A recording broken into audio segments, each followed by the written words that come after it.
Welcome, everybody, to I almost said Thursday night book club, but it is Tuesday night book club. And tonight I'm going to lead you guys over chapter 6 in our book, Becoming a Person of Influence, which is talking about enlarging people and mentoring.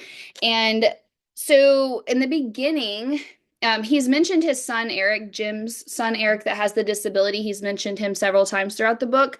But in this chapter, he talks about a guy named Fernando who they hire to help out with Eric, who kind of becomes like his care uh, giver, taker. What would you say, caretaker? But also like a mentor for him, like somebody who's going to push him and build up his confidence and take him on new adventures and, push his limits and all of that. And it talks about some of the key things that they talk about that I loved about Fernando's character was that they say that he's always learning new information and techniques, and he always is like seeking out what is new, like what can I do, how can I grow, how can I help Eric. And I thought that was so special because you have somebody who's genuinely interested or cares for that person so much that he's not like, oh, I have a job and I'm just going to take care of you. Like he wants to grow and help Eric become the best person that he can, even with his disabilities. And so I thought it was a beautiful story. It talks about him going to power soccer or something all the way in Vancouver, Canada. And it was just the two of them. It was just, hey, we're going on to this tournament. And it talks about when Eric came back, how it built up his confidence. And he says that his dad said this, that Eric's confidence has been so strong that he's willing to tackle just about any kind of challenge. And I think before, when they were talking about like the first time they were going to take him skiing and how scary it was, and they weren't sure what they were going to do. And then they realized, oh my gosh, he can go down the mountain. And then he was going by himself. And so I think it's a good reminder that like those little baby steps, no matter what you're doing, that's like what builds your confidence. It's just a little bit at a time, and you grow and you grow. And so I see that in Eric's story. And I don't know if any of you guys watch Survivor. It's one of like the only shows that I watch. It's a family thing. My mom actually tried out for Survivor when I was in elementary school, and she got picked up to go do an interview, and she didn't make it or anything. But we've always watched Survivor.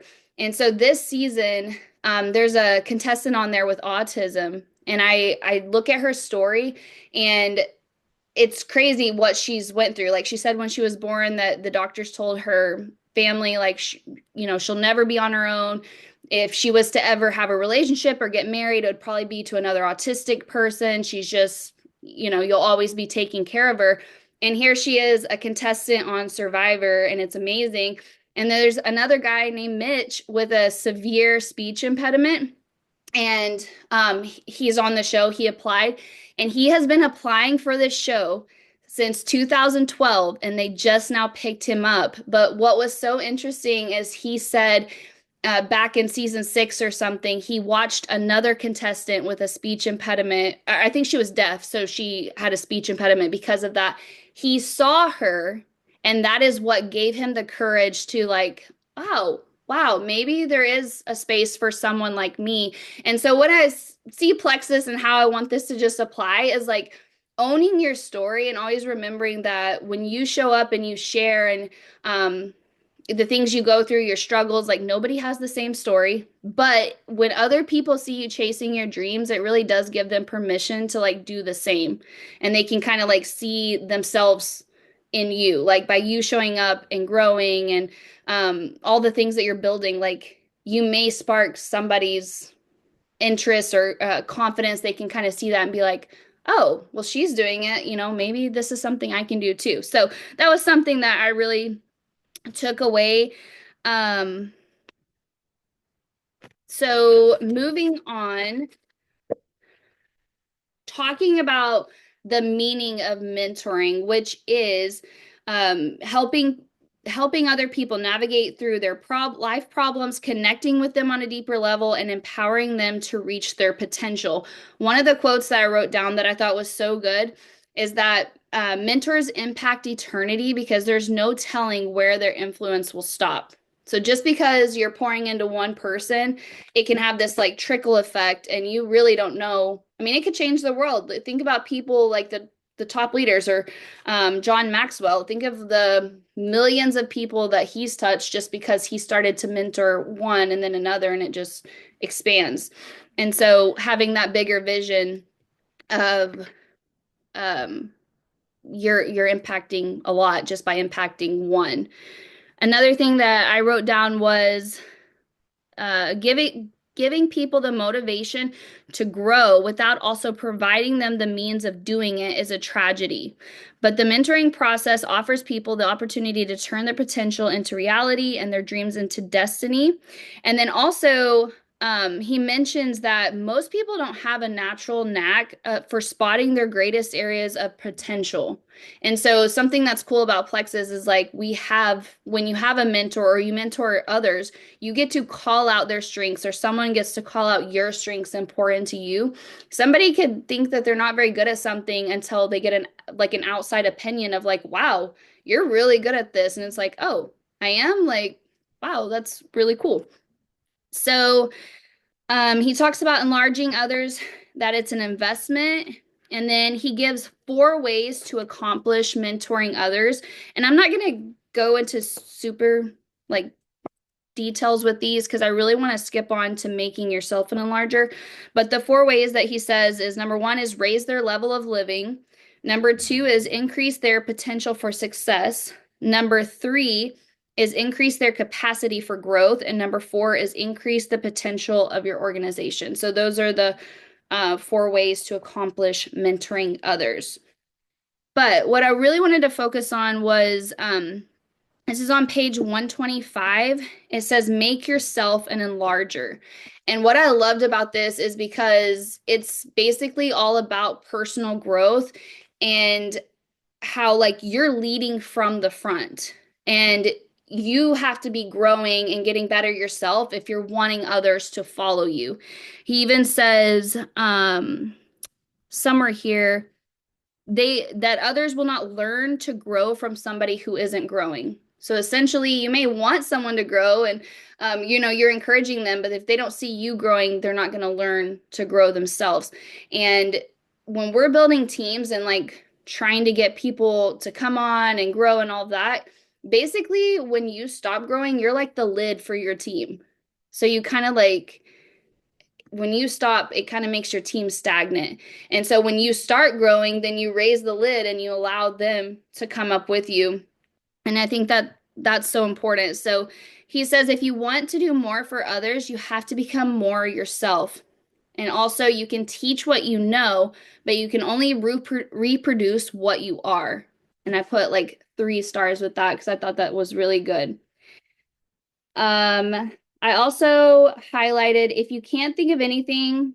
Okay, so when asking yourself, if you think that you're kind of like stagnant or not growing, or like a question that you can kind of ask yourself is what you're still looking forward to. If you can't think of anything or you're looking back instead of ahead, your growth may be at a standstill.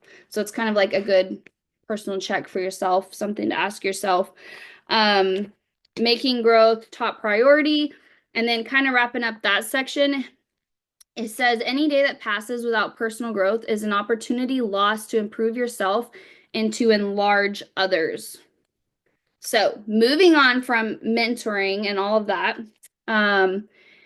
he says when you're not like leaving mentoring, but that section, it says carefully choose persons to enlarge and how you have to be selective. And this is something that's super hard for me because I want to help everybody.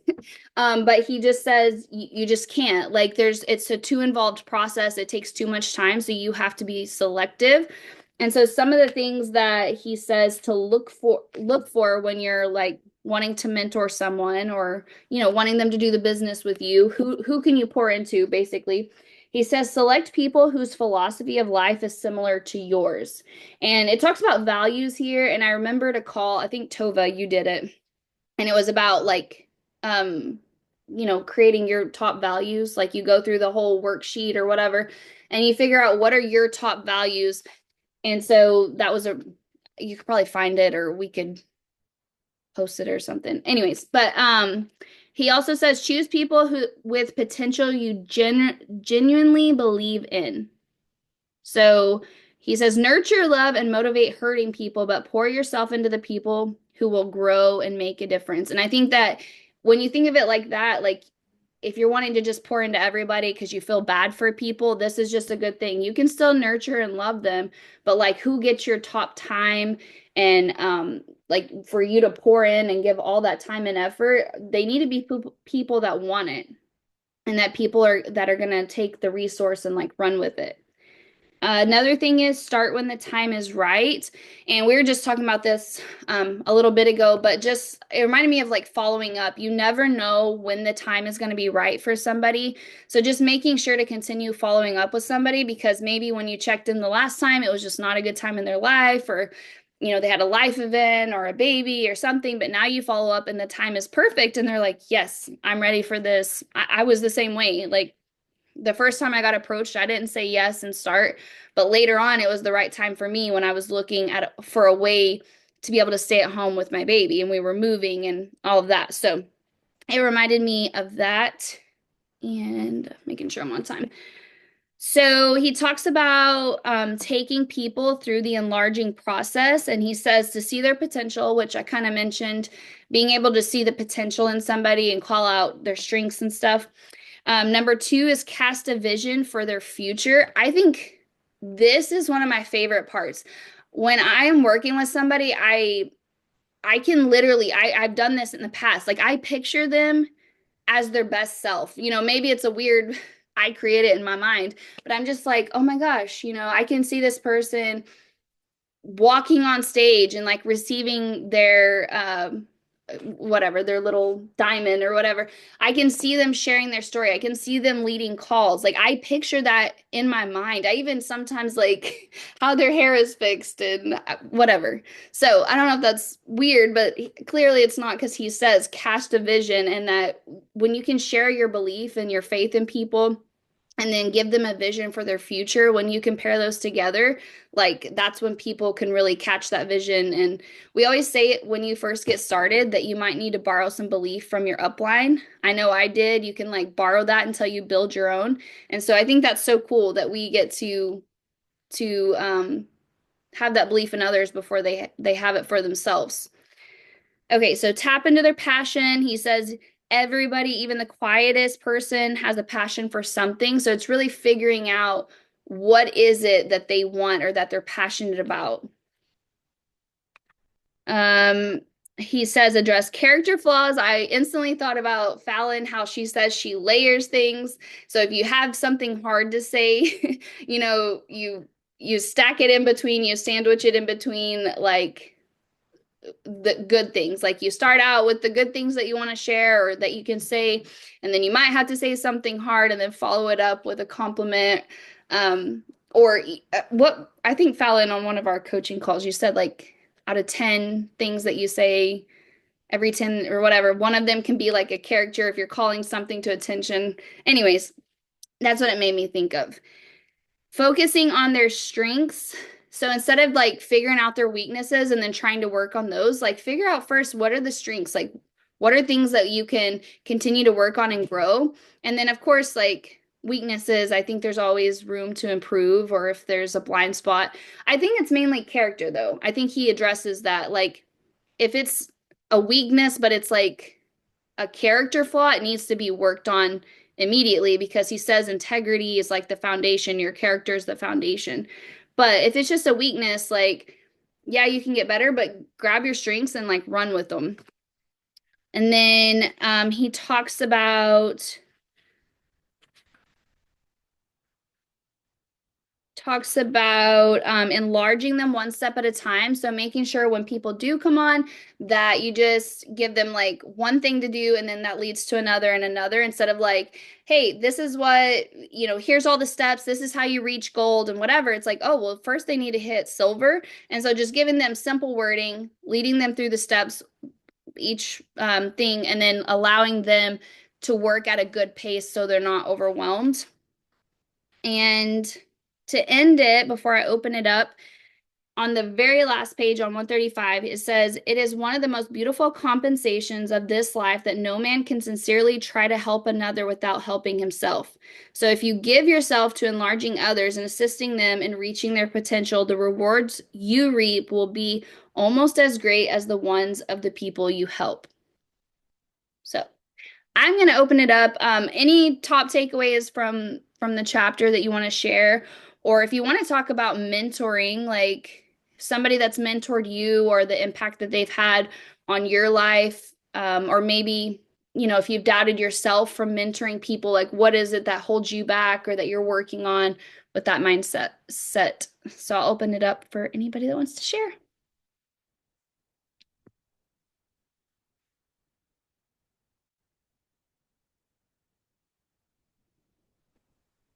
Okay, I will go first. I think one of the biggest things that I get asked just as a diamond and as a leader is how to develop people. And I took my training for Ruby Retreat from this chapter entirely. Um, all of it is so good. I think if you're like, okay, how do I create silvers, or more importantly, how do I create golds and above, or how do I mentor people? Just reading through all of this and taking to heart every single thing that he says in here. Um, this is like your blueprint for doing that. So I love this chapter and I've referred to it often and referred many people to it. Kylie, I have a question for you. Where is this, what you said about if you're looking at the past, then you're not growing? Where was that at in this book? I don't remember reading it, but it was really good and I wanted to go back and see it. But I can't find it. Do you know what I'm talking about? No, did I say it at the beginning or the Yeah, you said it at the beginning. Did you go in order through the book? Do you know where it's at, Megan? Or do you just remember Kylie saying it? I just remember her saying it. And I was like, wow, did she come up with that? Because I don't remember it in the chapter either. It was so good. I was like, I need this like framed somewhere. What did I say? You said if you're looking at the past or like what's gone wrong or something, and you're not looking for, it's because you're not growing, you're not looking at the future or something like that. And I thought you said it was in this chapter. I don't know. I'm gonna look for that real quick. I'm gonna rewatch the recording. Don't worry about it. I'm gonna watch it too. Honestly, sometimes when I'm going through, I really do, even though I do book club and it's more like chill and we get to talk, like I get nervous because I have so much information and sometimes I get tongue-tied or I feel like, you know what I mean? So maybe I just go through stuff and then I don't even know what I said. Well, it was so good and it was really Megan and I remember. I don't know if anybody else does, but it was something really good. And if you came up with it, like it's even more impressive, Kylie. She just let it roll off her tongue like it was nothing. Uh, no, I really like it was the quote. Oh gosh, I just had it. Oh, it's right here. When you enlarge others, you seize an opportunity to help them reach their potential. And I think that's really cool that that's exactly what we get to do in this business. Like we get to help people believe in themselves, whether it's just, someone that's only on the products and, maybe they've struggled so long and tried everything else, when it comes to their health. And then we get them on this and now everything's kind of falling into place. Or, maybe it's someone that you bring on as a business builder and you're helping them earn an extra income. So I just, I thought I really liked that quote. But this whole chapter like reminded me how important it is to just simply show up for people and like to encourage them and help them see what's possible, because a lot of times, people have a hard time like realizing what their potential is. And I know sometimes like I go through, ups and downs, and Kylie's really good about, helping me kind of realize it again. But, you know, I feel like most of the time you have to help people like realize what's possible and see the potential in themselves. So, I mean, I hope that's the kind of influence I have. I think that's the kind of influence we all want to have. I love that, Megan. I was gonna say pretty much the same thing. It was on page 123 where he talks about you increase their potential of his success and just like helping them expand their horizons, improve their attitudes, increase skills, and learn new ways to think.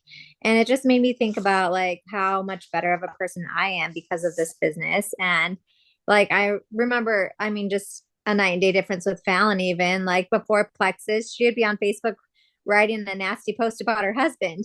And I like even my stuff looking back, I wasn't as dramatic. But like I just think about that. Like if we weren't doing this business, like we would have grown up a little bit, but like just the different like things that have come from it, just like character wise, and getting to help our people do the same or just like have a better vision for their life. Most people aren't thinking about those things. They're just like getting day to day. So showing someone what this can do for them and helping them reach that is like so fun. I found the thing Kylie said. It's on my page 128 in the make yourself an enlarger. Before carefully choose persons to enlarge. To determine whether you're still growing, ask yourself what you're still looking forward to. Was that it? If you can't think of anything and you're looking back instead of ahead, your growth is at a standstill. So top of 128. There you go. I like that because I've definitely caught myself looking back before, and I think it can be a huge distraction. Um, so that was a good one. And I really like the you can teach what you know, but you can only reproduce what you are. I think that's like a big John Maxwell thing with the whole like, is anybody behind you? Or are you just taking a walk kind of thing? Are you leading or walking alone? Convicting.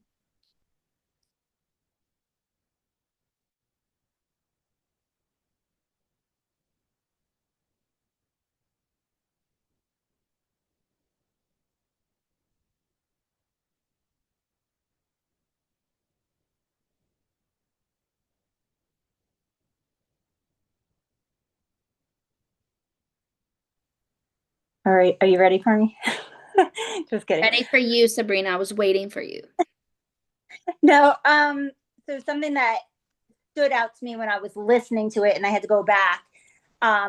He says on page 129, our souls are hungry for meaning for the sense that we have figured out how to live so that our lives matter, so that the world will at least be a little bit different for our having passed through it. I think about this all the time, and to read it in black and white, it was kind of like a game changer for me. I think to myself, what footprints do I want to leave on this earth in my name? Like, what do I want to do different? And my parents, like, they were fantastic, but I want to be better.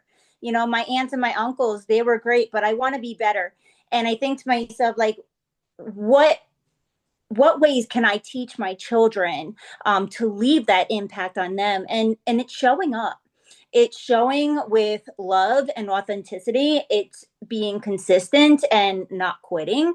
Even when things get hard, it's okay to have a moment, but get back in the game.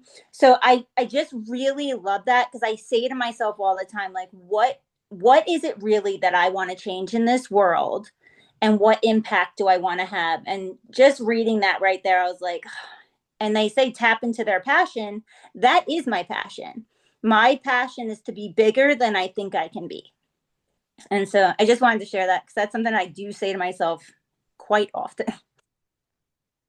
Yeah, I had that. Now that you said that, that was one of the things that I had like I put so if it's really important, I put 3 stars by it. If it's just something I really like, I just underline it. That had 3 stars, but I must have skimmed through it. I do have a question, Fallon. Not to put you on the spot again, but like mentoring when you first got started, because back, however many years ago, when there weren't a lot of resources and you guys were basically creating training and the systems like from scratch. There wasn't all the resources that we have now. When it came to like mentoring, did you just kind of do like a trial and error of like hop on the phone helping people and then nope, that didn't work?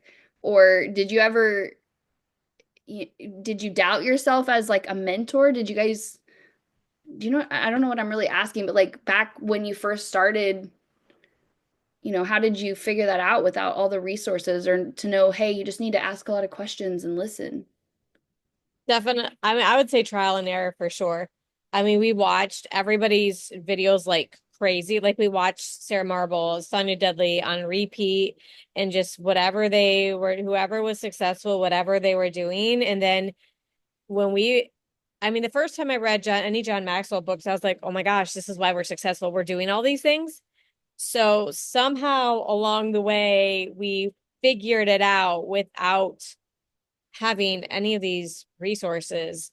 I think because it's human nature, and Brittany and I are definitely really like, okay, really overanalyzing what's working, what's not working. And you can kind of catch on really easily. Like if you say something to someone and it doesn't go over really well, you learn really quickly, like, okay, I'm gonna have to say it differently next time. Like, how do I get these people to do what I know they need to do was basically the questions that we asked. And then you just learn how to communicate by listening to them, I think. So that's the short answer because I know we have team call, but yeah. Yeah. I always like to like pick your brain because I'm like, I feel like you have so much experience because not only do you have like now we have all the systems and we can like onboard people a lot easier, or we know how to answer questions, but I'm like, what did you do back when you didn't even know? Like there was no content and like all the boards and even the page, like the team page without all the content in it? I think it's just relationships. Like we just talked to people. I mean, that's what we did. We talked to our prospects, we talked to our team members, and that's where those connections are. And just by talking, it wasn't really duplicatable. So now we have the systems in writing at least.